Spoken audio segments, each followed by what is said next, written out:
We are anonymous. No faces, no flags, no permission slips. And today the mask is pointed straight at the kind of stage spectacle that would be funny if it wasn't so rotten. Melania Trump calling her own press conference at the White House and getting absolutely cornered when the conversation veers toward the Epstein files. Here's what went down. Melania Trump steps out for what is supposed to be a ceremonial moment, honoring freed hostages.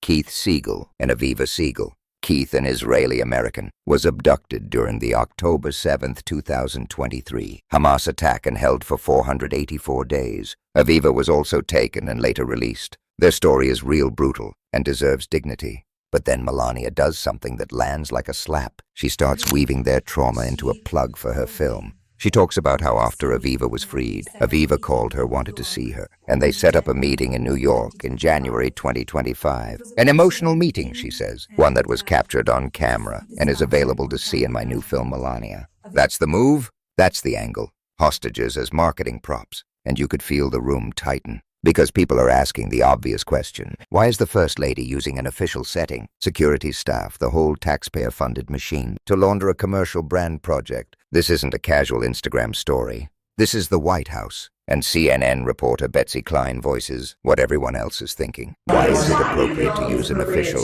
White House event to promote your documentary? Melania tries to wriggle out of it with the classic rehearsed denial. This is not promotion. We are here celebrating the release of the hostages. Has nothing to do with promotion. But we all just heard her do it. We all just watched her name the film and point people to it. The denial isn't an answer, it's an insult. And the film she's pushing, it's being sold as a documentary, but even mainstream coverage is openly calling it what it looks like. Branding image management wrapped in the costume of nonfiction. The money around this thing is what really makes your skin crawl. Multiple outlets report Amazon, MGM, spent around $40 million for the film, plus roughly $35 million in marketing, about $75 million all in. That number matters because it's not normal documentary behavior. That's campaign-level saturation. And while Melania's camp and friendly media spin the opening as a triumph, about $7 million in its first weekend, touted as a top non-concert documentary opening in over a decade, others point out how theatrical box office is a weird flex when you've poured tens of millions into promotion, plastered ads everywhere, and turned it into a political loyalty product.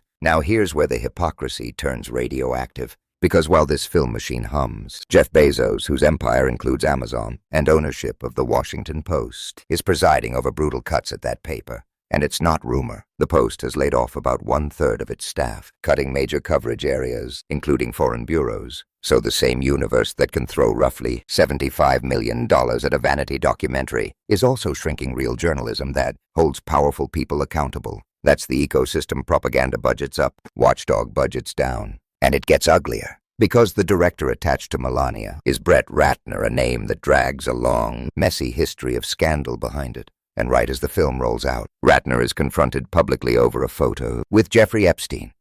Yes, that Epstein and 2 young-looking women. Piers Morgan presses him. What's your response to that picture? And the broader scandal of the Epstein files. Ratner's defense is the kind of excuse that makes you blink twice. He claims it was taken about 20 years ago, says he only met Epstein once at some event, and insists the woman in the photo was his fiancée, then refuses to say her name. So that's the film Melania is pitching at, a hostage celebration event, a lavishly funded branding project, tied to a director now answering Epstein photo questions on television, while the Epstein files are back in the national bloodstream. And then this is the moment that matters. The press conference hits the wall. A reporter pivots from the movie into the past, and suddenly it's not fun anymore. Melania is asked about Ghislaine Maxwell, Epstein's convicted associate, and about allegations that Maxwell is receiving preferential treatment in prison. The question is pointed, and Melania's response is basically, we're not doing that here. She tries to shut it down. We are here celebrating the release and the life of those 2 incredible people.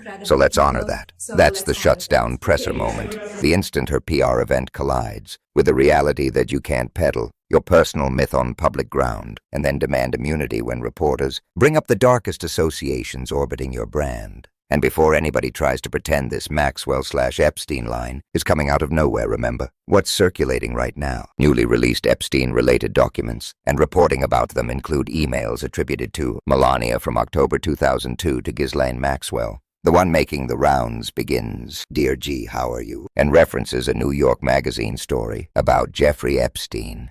Nice story about J.E. and N.Y. Mag, and ends with "Love, Melania." That New York Magazine piece is also infamous for a reason. It contains Donald Trump in 2002, praising Epstein as a terrific guy, saying Epstein is a lot of fun to be with, and adding the line that should have ended political careers. Epstein liked beautiful women, and many of them are on the younger side. That quote is documented and repeatedly confirmed. So when Melania tries to swat away questions about Maxwell in the past, understand what she's really doing. She's trying to keep the camera on her curated storyline, while the floor beneath it is cracking, and the cracks keep spreading. She's also asked about Vladimir Putin, because she has publicly claimed she's been in communication with him about returning Ukrainian children affected by the war, suggesting there's an open channel and progress being made. She answers that she's working on it, and will keep people posted. But that question carries a deeper stink. Why is a First Lady unelected, unaccountable, positioning herself as a diplomatic actor with a war criminal adjacent authoritarian, and then leveraging that aura of influence to inflate her personal brand? Whether you think she's sincere or not, it's the same pattern. Power optics first, accountability never.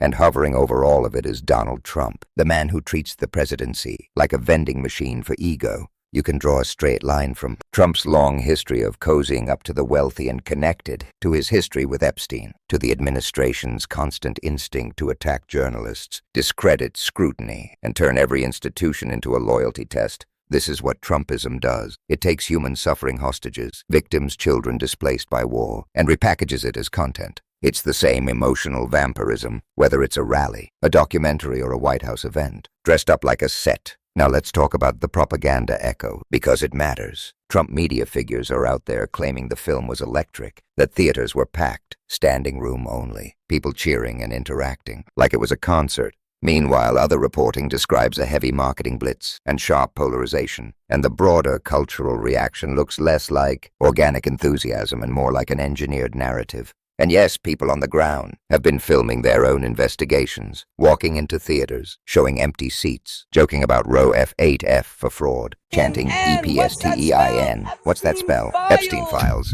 That kind of content spreads because it's a pressure valve. When officials and billionaires act like reality is whatever they can buy ads for, the public starts documenting the emptiness themselves. But let's drag it back to the core. Melania tried to stage a soft focus moment of gratitude with freed hostages, and she tried to smuggle in a commercial pitch. A reporter called her on it. Another reporter pushed toward Maxwell and the Epstein cloud, and Melania shut it down hard because when the Epstein files enter the frame, the carefully lit movie starts to look like what it is, a distraction machine built to protect the Trump brand. And don't forget what's sitting behind her like a shadow. Donald Trump's own words about Epstein, liking them younger, Trump's constant contempt for scrutiny, and the broader pattern of powerful men orbiting the same toxic social circles for decades, and then acting offended when anyone dares to connect the dots. So here's my message, straight and simple. Don't let them use victims as props. Don't let them buy the narrative. And don't let them shame you into silence when you ask basic questions. If you're watching this, share it, talk about it, and keep pushing for full transparency on the Epstein files, because the truth doesn't come out. When we're polite, we are anonymous.